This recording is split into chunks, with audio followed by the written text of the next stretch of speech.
Hey guys, welcome back to another Gaming Memories video. Here we are taking a look at a budget friendly title by the name of Stock Car Racer that was actually released at the late end of 2002 on the PlayStation 1. Towards the end of the PlayStation's life cycle, there was a lot of smaller type of developers that actually were starting to get involved with developing games on the platform, and they were releasing budget friendly titles.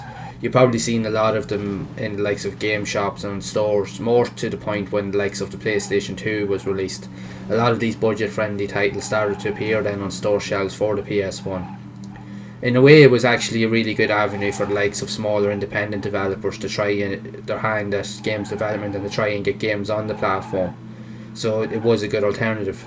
It's very similar to the likes of the Simple 1500 series. That was also another budget friendly series that was released in Japan only, and a lot of these actual games that are on these budget titles were both released in both types of regions as well. Some of them were Japan only, but others were released outside of Japan, and this here was actually one of those titles.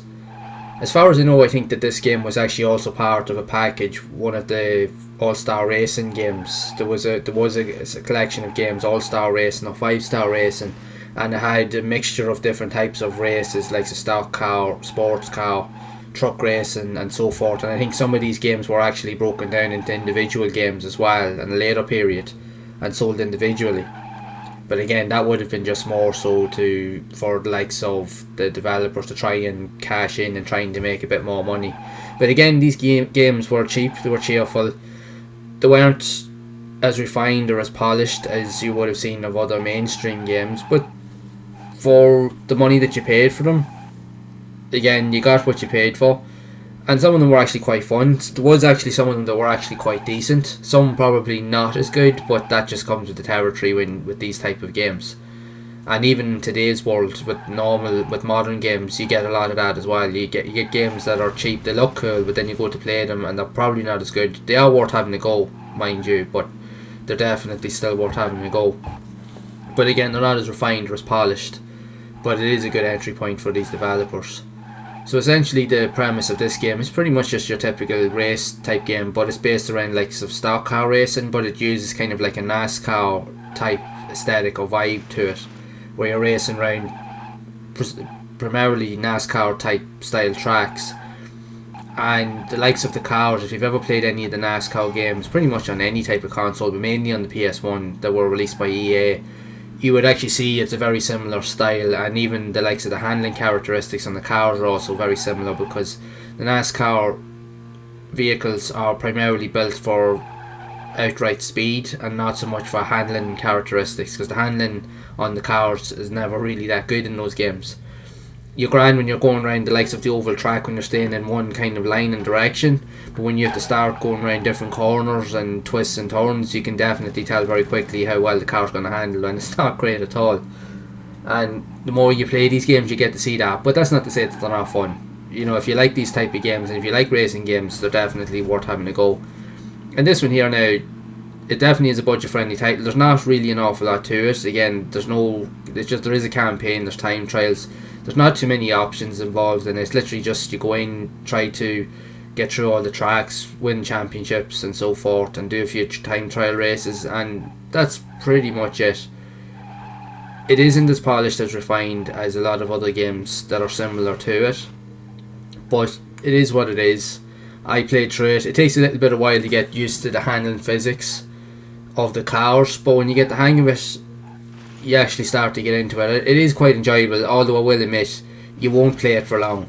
That's the thing with it as well, I found as well, even though, and I love racing games, but there's certain racing games I would play for ages, but then there's others that just, for some reason I'll play them, but I won't get into them as much, and I'm sure a lot of you guys are out there are the same. So this here, it happens to just be one of those games. But again, like I said, for the price that you get, it is what it is. It's cheap, it's cheerful. It looks decent, decent enough graphics on it for the time period as well. Again, this was coming off the latter end of the PlayStation's life cycle, so you started to see a lot more of these type of budget titles on the likes of the store shelves and that.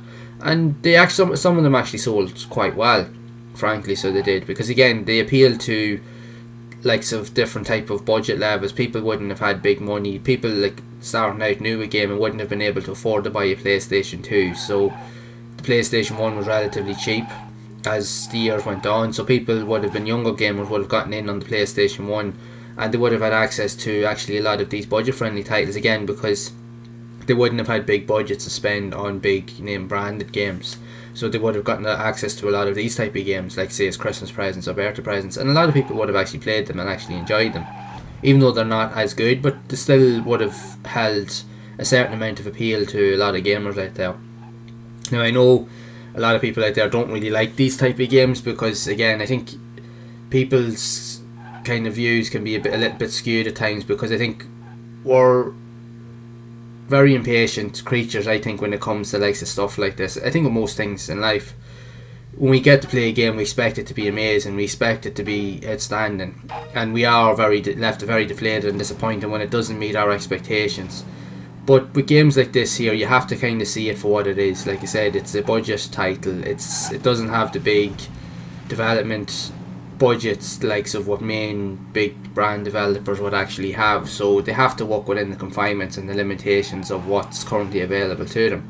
And for what these guys are able to produce is actually quite astounding. I know some of them aren't as good as other games, but it's still a testament to the work that actually goes into developing a lot of these games. And at the same time, these games here are all just a starting point for somebody getting started in games development.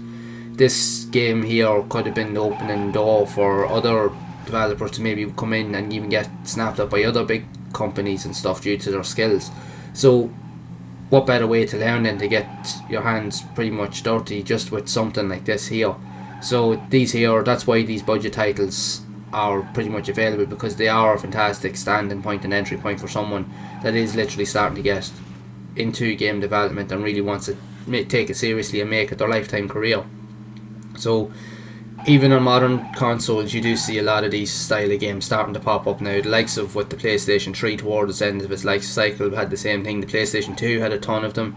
Even now the PlayStation 4, because it's coming to the end of its journey too, because with the release of the PlayStation 5, you're starting to see a lot of that as well. So that's what happens primarily when consoles start to go on in years. It opens up the doors for other developers to get in on the platform while they can, and it's an entry point for a lot of people. So this is no different. Now it's a decent game. It's not the best in terms of how it plays if you compare it to other titles, but it is what you make of it. You just have to make the most of what the game's. You just have to enjoy it for what it is, pretty much. But if you can do that, you'll have a bit of fun with it. So it's totally up to yourself how you see it. So what are your thoughts on Stock Car Racer for the PlayStation 1? Did you actually own it back in the day, or did you play it? If so, what are your thoughts? Did you enjoy it, or maybe not enjoy it? Share your thoughts then in the comments below. So if you have enjoyed this video, make sure to leave a like. Also be sure to subscribe to the channel and hit the bell icon to be updated whenever I release future content, and make sure to share the video, as I will be re-exploring a lot of these old or budget friendly titles and classic games on the PlayStation and sharing my thoughts and experiences with everyone. So as always, make sure to keep playing those classic games and enjoying them, and keep those gaming memories alive.